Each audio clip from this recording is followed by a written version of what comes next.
Hello, everyone. How are you? Hey, what happened on NXT for May 10th, 2023? NXT is 2 hour show, had 8 matches. That's ridiculous. In my opinion, SmackDown's 2 hour show, they have 4 or 5 matches a week, mostly 4, which makes sense. But NXT's 2 hours, 8 matches. Some of them, like, they could have done next week or something. They could have continued on the storylines, not rushed everything. The show opened up with a first round matchup in the new NXT Women's Title Tournament, because Indy Hartwell left the title in the ring last week when she now on Monday Night Raw. She did the right thing. Like when Bianca Belair, Rhea Ripley traded shows, they're allowed to keep the titles. But Indy Hartwell, NXT said, I'm not taking the NXT Women's title to Raw, and so it can't be defended on NXT. It's staying here. There's a new champion. Hopefully whoever wins it deserves it. Kaylee Ray and Isla Dawn, however, the NXT Women's Tag Team Champions, they're on SmackDown. It was Tiffany Stratton against Gingy. Big fan, both win them. Short match. It was good. I just wish it went longer than it did. Tiffany Stratton advances in the tournament, folks, of a nice picture-perfect top rope moonsault. That was amazing. She'll face the winner of JCJ and Roxanne. Next, I think it's Roxanne. Yes, it is Roxanne. Just double checked. And the tournament, I thought for sure it'd be JCJ and Jinzy fighting because the feud, but maybe they're going to have a match at Battleground or something, is what I'm thinking. Then we have for the NXT Tag Team titles, Gallus defended against Scasm, the Wyatt family knockoffs. Joe Gacy decided not to come out. The Rock's daughter did know. For ringside for Scasm. And Joe Coffey came out for his brother and Wolfgang in their corner. Good match. Slow paced, but it was good. Wolfgang twisted an arm of one of the members of Scasm. Like, that arm should not be twisted the way Wolfgang was twisting it. He finally got away, tagged in his partner. They isolated Mike Coffey, worked on him, double team throat chop, a double team shoulder tackle. Wolfgang got tagged in, started cleaning house. Then the Rock's daughter caused a distraction. Scasm almost won the titles, but they kicked out. Suddenly, in the attendance, in the audience, the Dawn, Tony the Dawn DeGennaro, and Top Stacks, the Mafia guys came out. And then Creed Brothers and Ivy Nels came out. Ivy Nels spared the Rock's daughter at ringside. Scasm got distracted out of that Wolfgang to deliver F5, and Mike Coffey deliver a running big boot at the same time, double team move on one of the members of Scasm. They capped their NXT Tag Team titles. Big fan of Gallus, always have been since they're on NXT UK. Love the entrance music. They were approached backstage by Tony and Top Stacks. They said, hey, give us a title shot. We got rid of Pretty Diddley. They're on SmackDown now.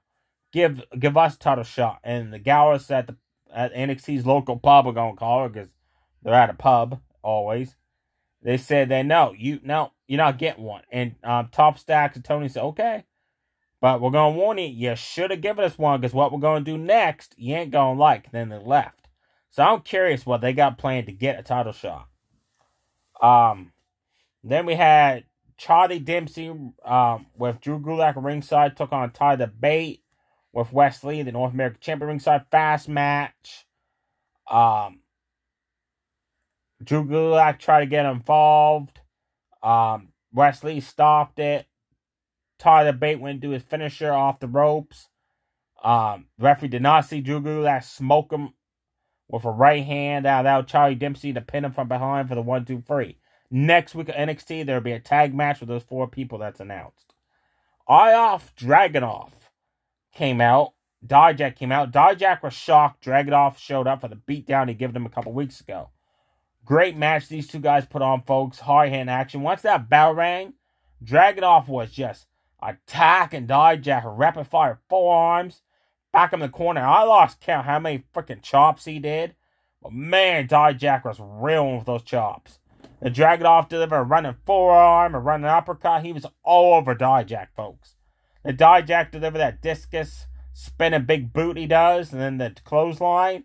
Then he started elbow drops to the gut. Then he picked up Dragunov, delivered a running power slam. Dragunov kicked out. Dragunov started fighting back, was on the verge of winning it. And Dijak, knowing he was going to lose, purposely grabbed a steel chair and delivered chair shots to Dragunov. So Dragunov won by disqualification. So I think they're going to have a match at Battleground, like no DQ stuff. I'm really hoping these two guys have a match at Battleground. Again, that was a good match. We had Duke Hudson of Chase University with Thea Nails took on a new guy named Javir. Javir all match, like, my whole stump in the corner, trash talk. A punch, trash talk. Duke Hudson, Volume 1 with a Razor's Edge. But before he did the Razor's Edge, he did the Dusty Rhodes punch combo. That was cool. It was a fast match. The talk of that Duke Hudson is going to take over the new teacher, principal of Chase University. I cannot get into that school segment crap stuff that's going on. I just wish that this Chase University stuff was not happening. But, unfortunately, it still is going on because fans apparently like it. I don't. That's my opinion, but there are people out there that like it. I do like Thea now. She's cool. I do like that character. We have Brooks and Briggs. With Daisy Duke coming out with them. They took on a new team of Hank Williams and Tank Ledger. Tank Ledger, oh my god, he reminds me so much of WCW's Hugh Morris. With his ring attire, the same hairdo, the same top rope moonsault that he used to do. It's awesome. Short match. Brooks and Briggs just destroyed them. Like one-sided. Like double team scoop slam. Double team shoulder tackle. Double team clothesline. They just destroyed Hank Williams. He finally tagged out. Tank got in. Ran in a big boot from Brooks. Who knocked a tooth right out of his mouth in that big boot.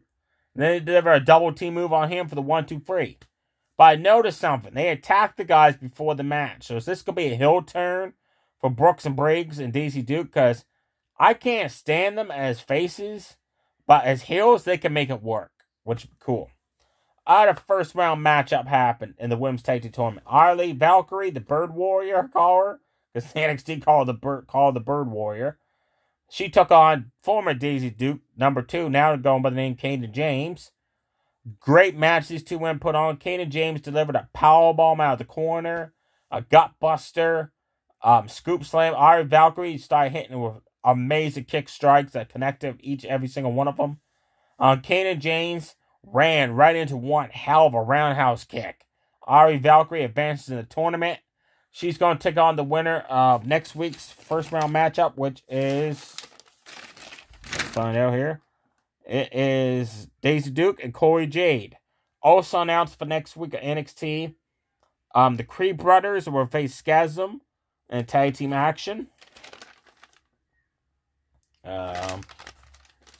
84 undefeated on NXT. Cannot stand this guy.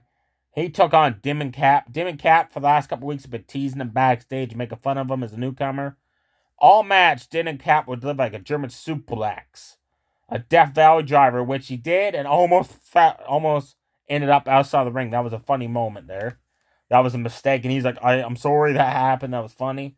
But every time he delivered a move, he like slapped the face of 84, trash talk, say, you don't belong here, you're no good. 84 fired back, delivered 2 snap German suplexes, danced around the ring Tatanka style, and then delivered a jump-up elbow drop for the 1-2-3 to remain undefeated on NXT. I cannot get behind this guy now, because every match, it would do like a punch and a dance. Punch, dance. German suplex, dance. Throat chop, dance. Like, I get it, you like to dance. But do you have dance every time you do a move? I'm just saying. The final match to talk about was Braun Breaker versus Trick, the friend and partner of Camilo Hayes. Camilo Hayes was back. Trick told him backstage, do not come out to this ring. I want to face him. But myself, Camilo Hayes says, hey, I respect that. I'll stay back there. Man, as soon as that bell rang, Trick just attacked Braun Breaker back-to-back dropkicks, stunning him. Running shoulder tackles in the corner. Like, I don't know, like 5, 6, 8 of them in a row. Just unloaded on Braun Breaker. The Braun Breaker took it to the outside. Back body dropped him on the announce table, which didn't break. tossed him in the ring, caught Trick coming out with one hell of a Goldberg-style jackhammer. That was awesome. Spear, Steiner recliner submission. Trick tapped out. Braun Breaker won. After the match, he reapplied the Steiner recliner. Referees trying to pull him off. Carmelo Hayes ran out to get revenge on Braun Breaker for spearing him 2 weeks ago through a weak-looking wall made out of cardboard. Carmelo Hayes sprung off the ropes to do with the clothesline. Braun Breaker almost tore him in half with one hell of a spear. Then he picked up the NXT World title and said, "I'm getting this back at Battleground, bitch." Then he dropped it and left.